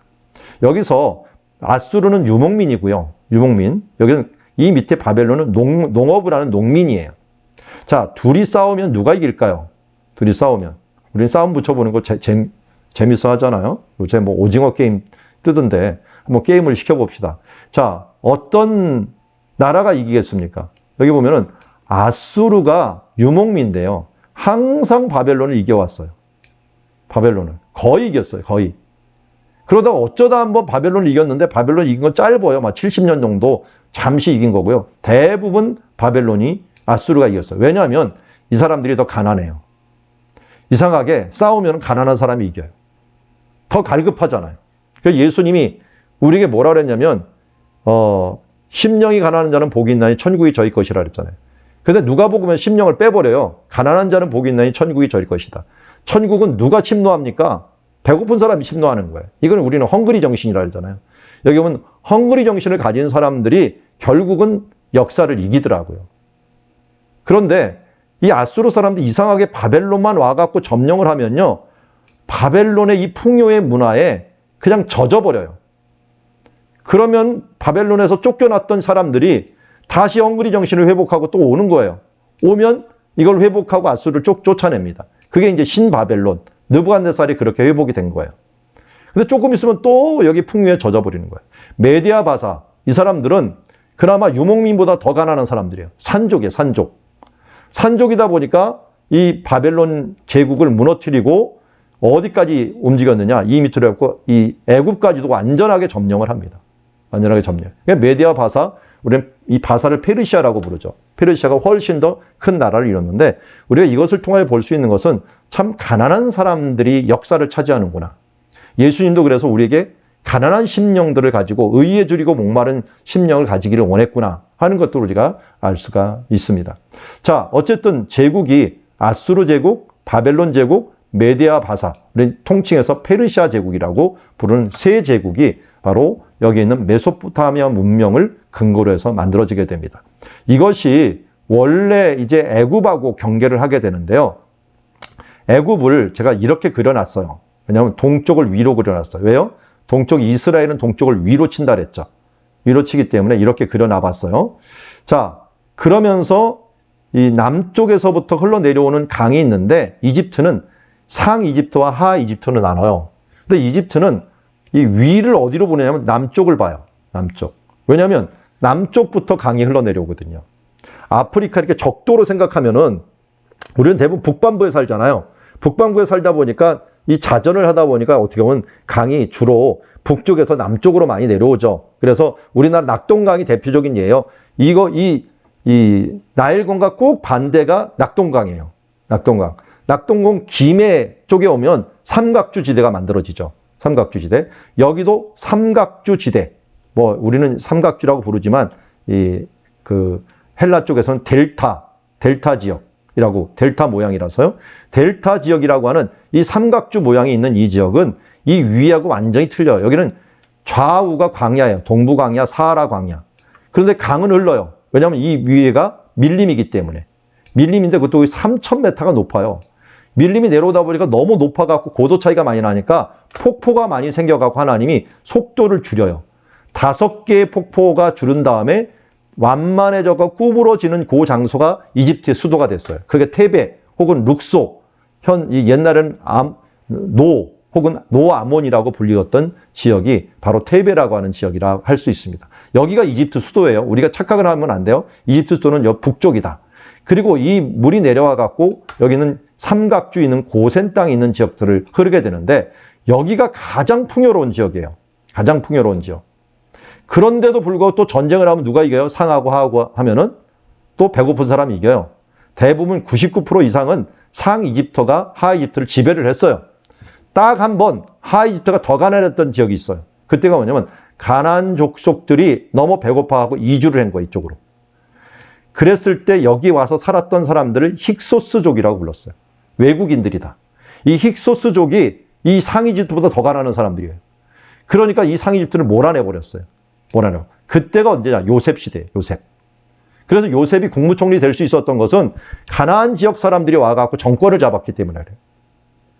그런 이 부분들도 다 이게 헝그리 정신과 관련이 있다라는 것을 알 수가 있고요. 아까 말씀드린 것처럼 동쪽을 위라고 불렀던 것들은 우리나라 번역에도 보면 될 수 있어요. 창세기 14장 14절에 보면은 아브라함이 조카 롯을 잡으러 갈 때 단까지 쫓아갔다라고 얘기를 했고요. 단에서 또 어디 갔냐면 다메섹 왼편 호바까지 쫓아갔어요. 왼편이라고 우리나라는 기록되었는데 우리나라는 북쪽을 두고서 왼편이니까 서쪽이라고 우리가 생각을 하잖아요. 서쪽. 그런데 성경에서는 이걸 혼동하지 않기 위해서 놀스라고 표현을 해놨어요. 놀스. 왜 놀스냐면 동쪽을 기준으로 하고 왼쪽이니까 놀스가 되죠. 우리가 동해 바다 쳐다보고 왼쪽 하면 어떻게 돼요? 북쪽이 되잖아요. 북쪽. 그러니까 이스라엘의 기준은 항상 동쪽이 앞이다. 동쪽이 앞이고 왼쪽 그러면 북쪽, 오른쪽 그러면 남쪽, 뒤 그러면 서쪽입니다. 서쪽. 그래서 잘 보면 이 성막 지을 때도 얘기를 해요. 뒤, 앞 막 얘기할 때는 방향이 항상 앞 그러면 무조건 동쪽이고 뒤 그러면 서쪽이에요. 왼편, 오른쪽 얘기할 때는 왼편, 북쪽, 오른편, 남쪽. 이런 방향 감각을 잊지 않고 지도를 제가 이렇게 자주 놓고 볼 거예요. 자주 놓고 볼 테니까 이런 식으로 보면서 여러분들이 보면 좋겠습니다. 자, 동서남북이 이런 식으로 지도가 형성이 된다 하는 것들. 이집트는 또한 뭐 나중에 보겠지만 종교가 태양신이에요. 그러니까 동쪽에서 해가 뜨잖아요. 그러면 사람 사는 것은 동쪽에 살아요. 죽은 사람 무덤은 다 서쪽에서 만들어놔요. 그래서 지금도 이 기자의 피라미드 같은 건 다 서쪽에 있어요. 태양신을 섬기다 보니까 해가 들어가는 곳들이 사람이 죽는 곳이다 라고 하는 것으로 이야기하고 있습니다. 참고로 여러분들 뭐 질문 있거나 그러면 지금 채팅방을 제가 열어놨거든요. 채팅방 제가 보고 있으니까 보시고, 그리고 줌으로 지금 강의를 하지만 제가 얼굴을 다 보면서 강의를 하고 있어요. 같이 협력하는 마음으로 반응도 좀 해주시고, 멀뚱멀뚱만 있지 마시고, 제가 안 본다고 생각하니까 반응을 안 하셔. 제가 반응을 하면은 저도 좀 열심히 납니다. 저도 인간인지라 하니까 같이 얼굴도 보면서 좀 반응도 같이 해주시면 좋겠습니다. 신약 시대 때 세워졌던 문명이 이제 그리스 로마 문명이잖아요. 헬라 로마 문명. 헬라를 얘기할 때는요, 마게도냐와 아가야라고 신약 성경은 얘기를 해요. 두 개가 합쳐지게 되죠. 마게도냐의 수도가 데살로니카 쪽이고요. 아가야는 아테네, 고린도 쪽에 당시는. 그런 옛날 수도는 아덴. 그리고 여기도 마게도냐 옛날 수도 빌립보가 있고요. 자, 여기 마게도냐 아가야 합치고요. 로마 지역이 이제 나중에 이 마게도냐를 이기면서 그리스 로마 문명이 같이 연결이 되는 것을 보게 됩니다. 참 대단한 것, 나중에 보면 이 알렉산더가 참으로 대단해요. 알렉산더가 여기 데살로니가 출신의 펠라라고 하는 도시 출신인데 아리스토텔레스의 수제자였죠. 그래서 그 철학을 가지고 이 세계를 정복한 거예요. 그러다 보니까 헬라화가 됐다라고 하는 것은 아리스토텔레스의 철학이 모든 지역들에 퍼졌다라고 하는 것과 마찬가지예요. 그래서 알렉산더가 무조건 점령한다면은 만드는 것 중에 하나가 아고라예요. 아고라를 만들고 거기에서 원형극장 만들고 민주화를 해갖고 토론하고 문화를 만들어 버린 거예요. 그러다 보니까 언어가 통일돼 버린 거예요. 헬라어로 언어가 통일했는데 로마는 와갖고 이 헬라의 발전된 문명을 무너뜨리려고 하지 않았어요. 그대로 용어 쓰고 그대로 아고라 쓰고 다음엔 이 사람들이 스포츠 문화를 만들어서 원형 극장 같은 것들, 극장이 아니라 참 원형 경기장 같은 것들, 또 도로가 발전되니까 이 도로를 더 잘 발달되게 만들어 놓고 중심을 통과하는 도로, 이런 도로들을 좀 만들어 놓은 것을 보게 됩니다. 자, 법제화를 시켰다라고 한 부분에서 헬라와 로마는 같이 가고 있고요. 자, 우리가 방금 보한 것처럼 바벨론이 맨 처음에 이런 제국을 만들었는데 그 다음은 페르시아, 메데와 바사가 만들었어요. 그리고 나서 만든 게 헬라가 만들었고 로마가 제국을 이루게 됩니다. 하나님께서 이렇게 만들어간 데는 이유가 있어요. 뭐 간단하게 보면 바벨론을 통해 갖고 사람들이 흩어졌어요. 흩어지면서 만든 게 회당 문화예요. 회당 문화가 만들어지면서 복음의 징검다리가 마련이 되고요. 이것을 통해서 여호와의 종교가 세계화됩니다. 그동안은 이스라엘 하나님인 줄 알았는데 온 세계 하나님이라는 걸 느부갓네살을 통해서도 알려주게 되죠. 자, 그 다음에 이 페르시아에 있는 고레스, 바사의 고레스가 종교의 자유를 줘버려요. 모든 사람들이 종교의 자유를 주며 정치적인 싸움만 하겠다 해서 종교의 자유가 되면서 이 종교의 자유와 헬라와 로마가 그대로 이걸 이어받아요. 왜냐하면 종교를 얽어매니까 전쟁이 끊이질 않는 거예요.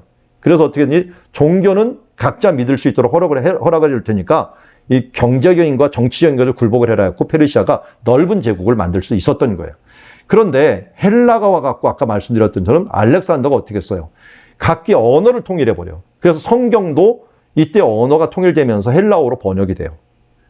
번역이 되고 이 회당에 각기 지역의 헬라지대의 회당이 움직이면서 그 회당마다 헬라어 된 성경이 만들어지고 신약 성경이 헬라어로 될 때 인용을 할 때 다 헬라어로 된 구약 성경에서 인용을 해갖고 70인경이 만들어지게 되죠. 그리고 나서 이제 로마는 뭘 만들어요? 평화를 만들어요. 일단은 팍스 로마나라는 거 평화를 만들어갖고 모두 안정을 시킵니다. 그리고 이 평화를 유지하기 위해서 길을 만들어요. 해양, 폼페이라는 사람이 바다를 완전히 해적 소탕 작전하고요. 여기 있는 세 개의 길들을 다 연결해갖고 로마로 연결해요. 모든 길은 로마로. 그래서 어떻게 되느냐? 복음의 징검다리 만들어졌죠. 도로 만들어졌죠. 평화 만들었죠. 로마가 또 종교의 자유를 페르시아부터 이어받았고 법제적으로 이 부분들을 제시해 주었죠. 그래서 사도 바울이 여기에 있는 수리아에 있는 안디옥에서 47년경에 전도여행을 시작을 했는데 로마의 67년에 이 네로 황제가 불을 내버려요. 로마에. 불을 내고서 이걸 누구한테 다 뒤집어 쓰이냐면 기독교인들, 그리스도인들한테 다 뒤집어 씌워요. 몇 년 만이에요. 47에서 67까지면 20년 만이에요. 제가 목회 지금 20년째입니다. 그런데 20년 만에 이 지역이 그리스도인으로 지금 어디든지 그리스도인이 많고 로마에 그렇게 많으니까 그들에게 다 뒤집어 씌웠겠죠. 그만큼 복음이 편만하게 된 거예요. 왜 그랬느냐? 하나님이 베이스를 다 깔아준 거예요. 그래서 때가 참에 예수님이 오셨다는 게 이 역사적으로 하나님께서 베이스를 다 이 시스템을 만들어놨고 때가 참에 아들을 보내셔갖고 복음을 전하게 만드셨다 하는 것들을 우리에게 알려주고 있습니다. 이런 것들도 보면은 참 하나님이 일하시는 것들이 대단하죠. 그래서 지금 어느 시대보다도 예수님 시대 때가 훨씬 더 복음을 전하기 쉬웠어요. 길도 언어도 법률도 다 보장받고 평화도 다 보장받는 그 시대를 만들어놨기 때문에 하나님의 복음이 전파되기 쉬웠고 사도 바울이 복음을 전하기 쉬웠다. 어디를 가든지 또 아고라가 있어갖고 종교적으로 열려 있었어요. 누구든지 토론하고 민주화되는 문화가 있어요. 지금 이슬람도 있죠. 공산주의도 있죠. 각국 자기 나라 위주로 민족주의도 있죠. 이래 갖고는 복음이 잘 안 전해져요. 물론 지금 인터넷이 있긴 있지만 그러나 이때는 다 열려있는 사회를 하나님이 만들으셔갖고 복음을 이렇게 만드셨다 하는 것 참 대단한 것을 보게 됩니다. 자, 이제 아까 보았던 구글 어스를 통해서 보았던 걸 좀 정리를 할게요. 아람은 지금 시리아 지역이고요. 암몬, 지금 요르단 지역입니다. 모압, 요르단 지역, 에돔도 요르단 지역이에요. 그래서 이 네 개의 나라가 북쪽에서부터 있었고요. 그리고 베니게는 레바논에 지금 위치하고 있고, 블레셋은 지금 이스라엘, 팔레스타인 지역들과 겹쳐 있게 됩니다. 그리고 가운데는 이스라엘 지역이 위치하게 됩니다. 이렇게 7개의 민족이 서로 했고요. 사사기에서는 이 사람들을 남겨둔 이유, 그리고 중간중간에 또 가나안 족속을 남겨둔 것은 가시 역할을 해주겠다. 너희들이 하나님의 말씀을 잊어버릴 때마다 가시 역할을 해줘갖고 깨닫게 하는 역할을 하겠다라는 부분을 말씀해 주셨습니다. 자, 그리고 도로로 치자면은 아까 말씀드린 것처럼 여기 아시아잖아요. 아시아와 아프리카를 이어주는 요 해변길이 가장 중요한 길이었어요. 해변길. 요 해변길이 가장 중요하고, 해변길, 예수님께서 마태복음 4장 15절에 오면은 바로 복음을 전할 때 바로 해변길이 있는 곳에 갈릴리 가서 복음을 전했다라고 얘기하는 것들은 이 해변길을 통해서 복음이 사방으로 전파될 수 있기 때문에 예수님도 복음 사역지를 해변길이 있는 갈릴리를 선택했다 하는 것을 알 수가 있습니다. 그리고 이 왕의 대로라고 노란색이 있는데요. 이 노란색은 이 아프리카가 이쪽에서부터 밀림 쪽으로 들어갈 때요. 거꾸로 올라 들어갈 때 우리가 아는 것처럼 폭포도 있고 그러기 때문에 밀림으로 못 들어가요. 못 들어가다 보니까 밀림으로 들어갈 때는 여기서 홍해에 있는서 배를 타고서 이렇게 갖고 홍해에서 들어가게 돼요. 그래서 뭐 어떻게 되냐? 오빌의 금이라든지 뭐 그 외에 백단목이라든지 흑단목이라든지 이런 자본, 금 같은 것들을 일로 가갖고 얻게 돼요. 그러니까 솔로몬이 오빌의 금을 가져왔다 그랬잖아요. 그러니까 이쪽 이 왕의 대로 있는 쪽을 개발을 한 거죠. 그리고 이걸 해변길하고 연결을 해갖고 무역을 통해서 어마어마한 유익을 얻게 된 거고, 여기 살았던 사람, 여기 양쪽 끝에 살았던 스바 여왕이 이쪽 무역권과 부딪히면서 온 것이다 하는 것을 우리는 어느 정도 알 수가 있습니다. 그래서 왕의 대로가 그만큼 아프리카 내륙 쪽으로 들어가기는 중요한 도로였다 하는 것을 국제적인 도로, 그 외에도 로마가 만들어 놓은 1차 전도행에 했던 비아 세바스티아 길, 2차 전도행인 에그나티아 길, 여기 이제 세바스티아 길이 1차 전도행, 여기 에그나티아 길이 2차 전도행, 그리고 로마 입성할 때 아비오 길이라고 하는, 아비오 가도라고 하는 4차 전도행으로 제가 보는 지역들 이렇게 넘어가는 것. 그리고 여기에 있는 또 이 고레스 황제가 만들어 놓은 왕의 도로가 또 있어요. 이게 사대까지 가는 길. 이게 이제 3차 전도행 때 시작한 거예요. 그러니까 1차 전도행, 2차 전도행, 3차 전도행, 또 4차 전도행 때 이렇게 로마가 만들어 놓은 길들이 복음의 통로로서 잘 사용이 되었다 하는 것을 우리가 알 수가 있습니다. 자, 방향감각 다시 잡습니다. 이렇게 보는 게 아니라 앞으로는 이렇게 보면서 성경은 생각을 하면 좋겠다 하는 것을 말씀을 드렸고요. 자, 아까 말씀드린 것처럼 여기 비가 오면서 여기 있는 산지 능선에 부딪히는 거예요. 능선에 부딪히면 비가 이렇게 내리면서 이쪽은 숲이 되고 서쪽은 숲이 되고 이쪽은 광야가 되는 겁니다. 광야가 되는 거예요. 그래서 서쪽에서는 우리가 잘 아는 것처럼 뭐 삼손 이야기 보면 뭐 여후 300마리, 사자 등장하죠. 곰 같은 것들이 이쪽에 있다가 이쪽에 양떼들을 습격하기 위해서 이쪽으로 오곤 해요. 그러니까 여기는 굉장히 깊은 숲이었다 하는 걸 알 수가 있고, 동쪽은 다윗이 목자를 할 정도로 목동을 친 정도로 이쪽은 초지가 있는 지역들로 우리가 활용이 되었다 하는 것을 알 수 있습니다. 그래서 하나 능선 차이로 유목민의 땅, 농부의 땅 이런 식으로 사용되어 있는 것이 이스라엘의 특징이다 하는 것을 알 수가 있고요. 바람도 마찬가지입니다. 겨울바람은 북쪽이나 또 서쪽에서 와갖고 비바람을 한다면 동쪽과 남쪽은 여름, 봄, 가을에 아주 더운 바람을 통해 갖고 여기에서 뭔가 비가 못 들어서 싹 말려버립니다. 우리가 착각하지 말 것은 여기 누가복음 12장에 구름이 서쪽에서 내려오면 소나기 온다 그랬잖아요. 남풍이 불면 심히 덮는다 그랬잖아요. 이렇게 하는 부분들 이스라엘은요. 그래서 겨울이 우기입니다. 겨울이 우기고 여름이 건기예요. 그러니까 여름에는 비 한 방울이 안 와요. 여름에는. 겨울에만 비가 와요. 제주도에 눈 많이 안 오죠? 이 위에가 제주도하고 위도가 비슷하기 때문에 이 아래는 눈이 거의 안 온다고 생각하면 돼요. 근데 눈이 안 오느냐? 와요. 다만 잘 안 쌓일 뿐이죠. 100년 만에 한두 번 쌓일까 말까 하는 것이 이 땅입니다. 그런데 눈을 알아요. 산지가 있기 때문에 눈을 아는데 눈이 쌓이는 일들은 별로 없다 하는 부분들을 항상 생각하고, 겨울에는 비가 와갖고 풀이 나고 여름에는 아무것도 내리지 않아갖고 풀이 다 죽어버리지만, 더우니까 나무들은, 뿌리를 깊은 나무들은 또 열매를 맺는 그런 특징이 가진 것이 이런 겁니다. 그래서 기후를 비교하면 여름에는 이렇게 돼버려요. 땅은 다 메말라버리고 겨울에는 이렇게 풀이 납니다. 풀이 나는데 우리나라하고 틀려요. 우리나라는 여름에도 풀이 있고 이렇게 되죠. 우리나라는 이렇게 돼버려요. 그런데 이스라엘은 여름에는 이렇게 있고, 이 물이 있는 곳에서 이 나무들은 푸르러요. 나무들. 근데 여름에 비가 안 오니까 이쪽은 다 이렇게 헐벗게 되고요. 겨울에는 이렇게 나무가 다 떨어져요. 특별히 무화과 나뭇잎 같은 것들. 이게 무화과 나무거든요. 나뭇잎이 다 떨어져 갖고 위에는 하나도 없고 밑에만 푸르른 이런 땅들이 되는 것을 봅니다. 자, 우리 가면은 뭐 드릴까요? 하면은 뭐 통닭집에 가면 뭐 달라고 합니까? 반반. 후라이드, 양념 반반 하잖아요. 이스라엘은 반반입니다. 반반. 우리나라는 그냥 통으로 하나로 가버리죠. 하나로 가는 것들하고 굉장히 비슷한 모습이라고 할 수가 있습니다. 그래서 이스라엘은 위에가 푸르면 밑에는 마르고, 밑에가 푸르면 위에는 말라버려요. 그러니까 동시에 볼 수 있는 시절은 없어요. 그러니까 여러분들 꽃을 보려면 어디에 가야 되냐? 들꽃을 보려면 겨울에 가야 되고요. 열매를 보고 나무에 있는 꽃들을 보려면은 이거는 뭐냐면 여름에 가야 됩니다. 여름에. 그러니까 나무를 볼 것인가, 이 들판을 볼 것인가에 따라서 완전히 틀려요. 계절이 완벽하게 틀려요. 이게 환경이 틀리기 때문에 이스라엘 한 번 가고서 한 번 말하면 안 돼요. 왜냐하면 이스라엘은 건기와 우기가 분명하게 구분이 되기 때문에요. 이 건기에 갈 때하고 우기에 갈 때가 완전히 틀려요. 그래서 최소한 이 2번은 꼭 가야 돼요.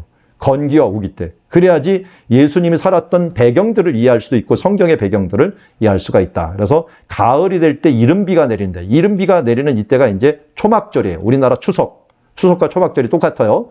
음력으로. 그래서 이른비가 내리고, 이제 느린 비가 내릴 때는 오순절 될 때는 이제 거의 다 끝나는, 뭐 특별히 6월절에 끝나기도 하지만 마지막 그 오순절에 모든 추수가 다 끝나는 시점을 볼 수가 있습니다. 이러다 보니까 갑자기 이런 풀이 있다가 동풍이 불어버리면 이렇게 돼버리는 거예요. 그래서 여기 보면 풀은 마르고 꽃은 시든다라는 것은 동풍이 오면 하루 만에 다 말라버려요. 하루 만에. 동풍이 불어가고. 그런데 우리 하나님의 말씀은 영원히 서리라 라고 하는 말은 이런 배경을 통해서 우리가 나오는 것이고요. 그리고 이게 제가 비 온 뒤에 한 일주일 정도 지난 다음에 갔는데 광야가 꽃이 피더라고요. 그래서 이스라엘 민요 중에 하나가 이거예요. 사막에 샘이 넘쳐 흐르리라. 이게 이스라엘 노래예요. 이스라엘 노래인데, 민요인데, 이걸 우리가 지금 가서 뭐 복음성가로 부르는데, 이게 너무 이 사람들이 와닿는 이야기예요. 비가 오면은 갑자기 사막이 샘이 넘쳐 흐르면서 꽃이 피어 향내가 내고, 주님이 다시를 그 나라와 같고요. 사막이 꽃동산 되고요. 이게 또 비가 안 오고 동풍이 불어오르면 싹 말라버리는 거예요. 그러니까 이들의 성격들을 기후가 많이 조종을 하는데 이런 부분들과 함께 연관이 돼 있다 하는 것들을 알 수가 있고요. 땅은 거의 뭐 대부분 90% 이상이 뭐냐면 석회암이에요. 석회암 중에서도 이 위에는 강석회암, 요 중간에는 연석회암, 요 밑에는 그 이오센이라 해서 백묵 같은 이 아주 연한 석회암들, 이런 석회암들이 섞여 있는 것을 보게 됩니다. 그래서 석회암들 땅으로 돼 있다. 그래서 물론 디모데전서는 아시아를 얘기했지만 아시아하고 지질에 있어서는 똑같아요. 터키하고. 그렇기 때문에 물만 마시지 말고 내 위장과 자주나 흡력. 위장이라는 말은 뭐냐면요. 석회암이다 보니까 이게 강한 알칼리예요. 여기서 나는 물을 계속 먹다 보면은 위가 상해요.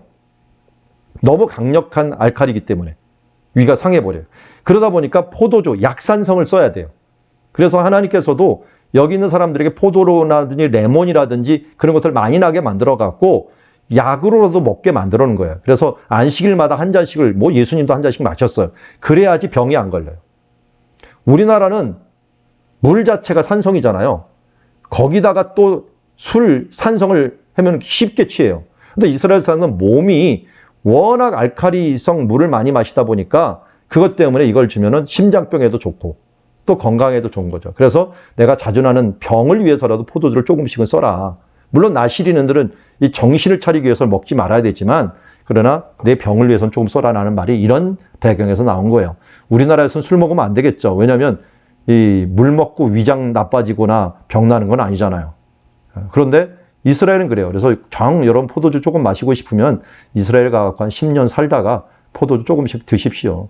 우리나라에서는 마실 필요가 없어요. 몸이 성전인데 몸을 제대로 가꿔야 될 거 아니겠습니까? 자, 여기서 지파 문제부터 한번 좀 짚고 넘어갈게요. 지파인데 지파가 어떻게 땅을 차지했느냐가 나중에 지역 이름을 결정하게 돼요. 자, 아까 말씀드린 것처럼 블레셋, 모압, 암몬, 아람 다 했고 이쪽에 베니게 말씀을 드렸어요. 자, 지파들이 여기 요단강이 있는데 요단강 동쪽에 들어오지 않고 우린 여기 살겠습니다 했던 지파가 루벤 지파, 갓 지파, 므낫세 반지파죠. 므낫세 반지파. 그리고 므낫세 일부 지파라는 거예요. 반쪽 지파. 그리고 넘어와 갖고 제일 먼저 땅을 차지한 사람이 유다 지파예요. 왜냐하면 유다가 누가 있었어요? 유다에 갈렙이 있었어요. 갈렙이 이 산지를 내게 주셔서 무조건 줘야 돼요. 모세가 약속한 거기 때문에. 여호수아는 여기 에브라임 지파였어요. 두 번째로 받을 수 있었지만 에브라임보다도 갈렙이 먼저였어요. 왜냐하면 에브라임에 있었던 에브라임과 므낫세를 우리가 합쳐서 요셉 지파라고 부르죠. 요셉 지파. 요셉 지파인데 이 에브라임에 있는 여호수아는 지도자였기 때문에 요구하는 갈렙의 땅을 줘야 됐어요. 그래서 유다가 먼저 남쪽을 차지했고 북쪽 부분은 에브라임과 므낫세가 요셉 지파가 차지하게 되었습니다. 그리고 유다가 자기 땅이 너무 넓으니까 남쪽을 방어해 줄 만한 좀 약은 수인데요. 남쪽에 유목민들이 쳐들어올 때 이거 방어해 줄 만한 지파 없을까 해갖고 시몬이 같이 내려가자 해갖고 시몬에게 자기의 있어도 땅을 떼어준 거예요. 남쪽 땅을. 그래서 남쪽은 유다와 시몬이 차지했고 에브라임과 므낫세가 차지했습니다. 근데 가운데가 문제예요. 가운데가 이 땅이 잘 길을 보면은 여기서 동서로 이어지는 길이 여기 다 있어요. 근데 유다도 차지하고 싶고 에브라임도 차지하고 싶어요. 그럼 싸움 나요. 싸움 나니까 중간에 완충지대를 만들고 여기다가 제비를 뽑았는데 베냐민 지파와 단 지파가 뽑힌 거예요. 이 두 지파 사이에. 그래서 여러분들 이 구약 성경의 큰 그림 중에 하나가 에브라임과 유다의 경쟁이에요.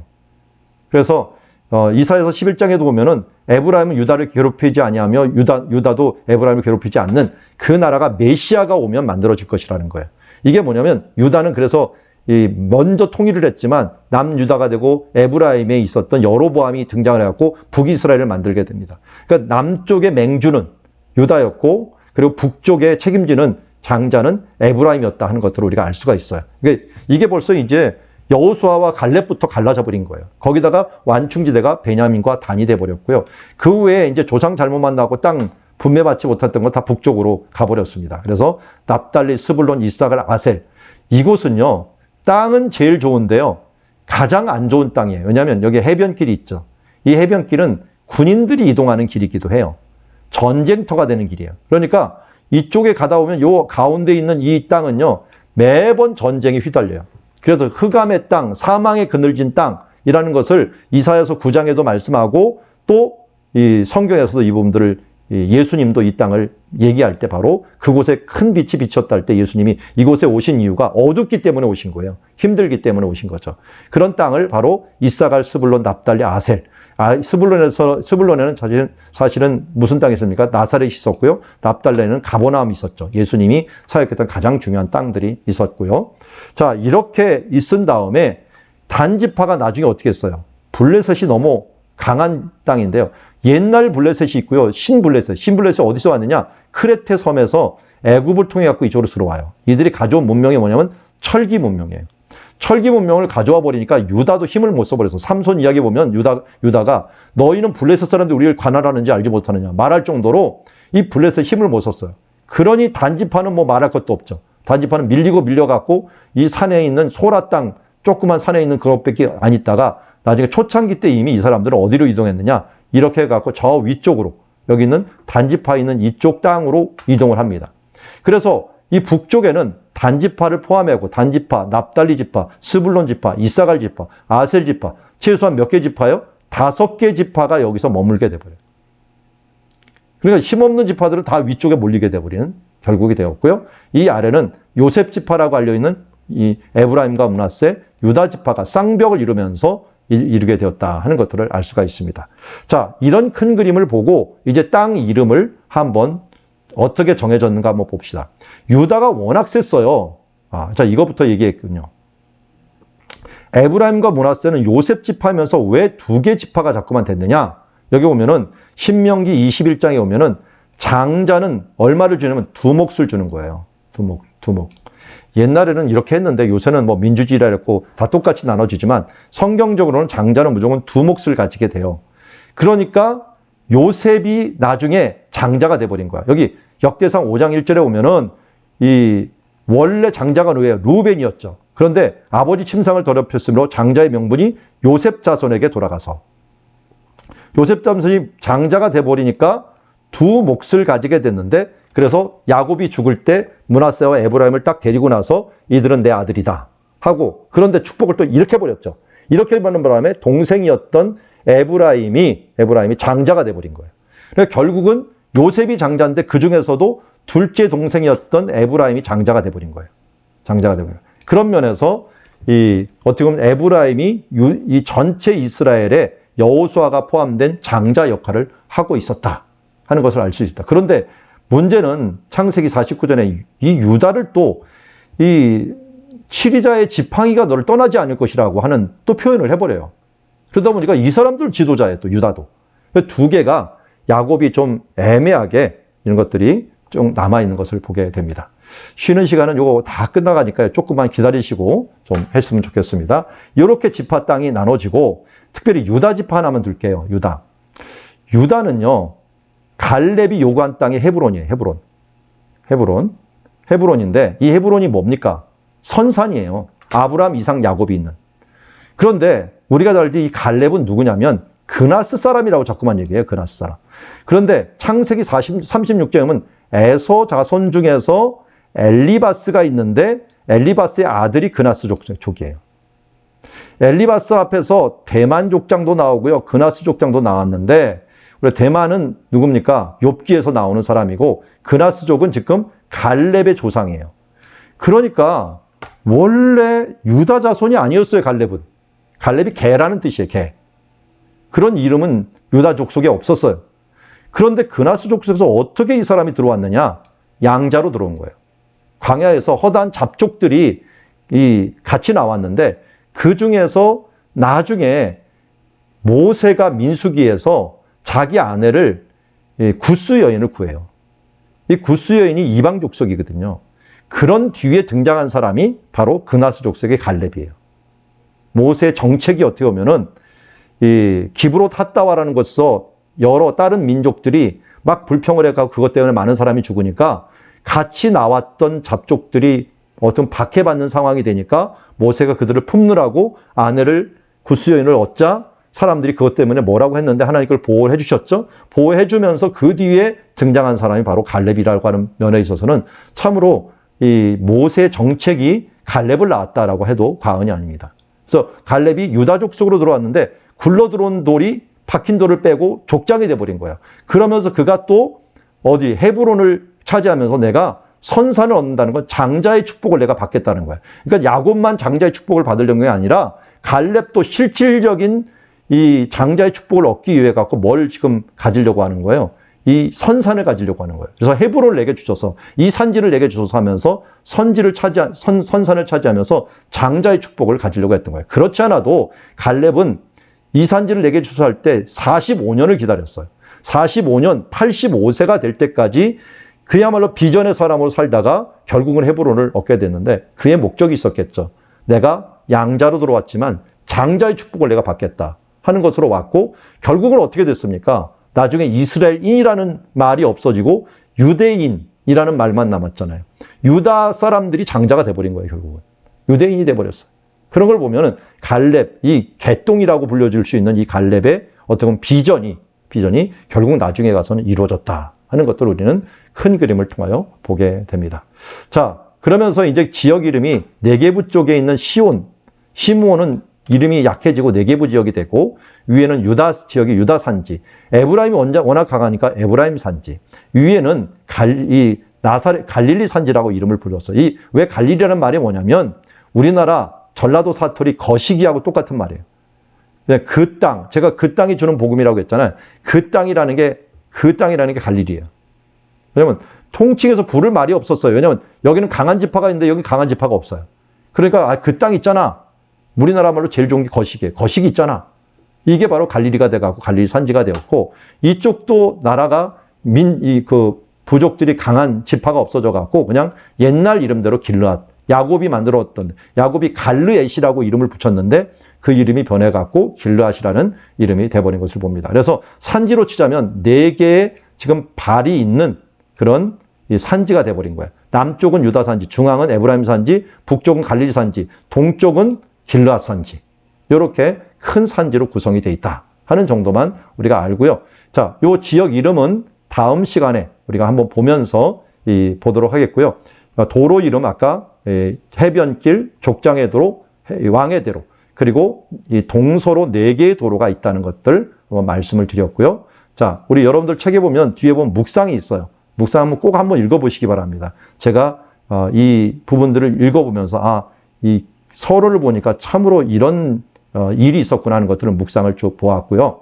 이제 한 10분 정도 쉬고 나서 이 이스라엘 지형도 그리기를 한번 하도록 하겠는데요. 지금 제가 여기 지금 채팅방에다가 그 파일 하나를 올릴게요. 파일 하나 올리면은 그럼 그걸 프린트를 좀 하셔갖고 프린트를 하실 수 있는 사람은 같이 그리면서 보면 좋겠다 하는 생각을 가지게 됩니다. 자, 여기까지 우리 먼저 1차 강의 끝나겠습니다.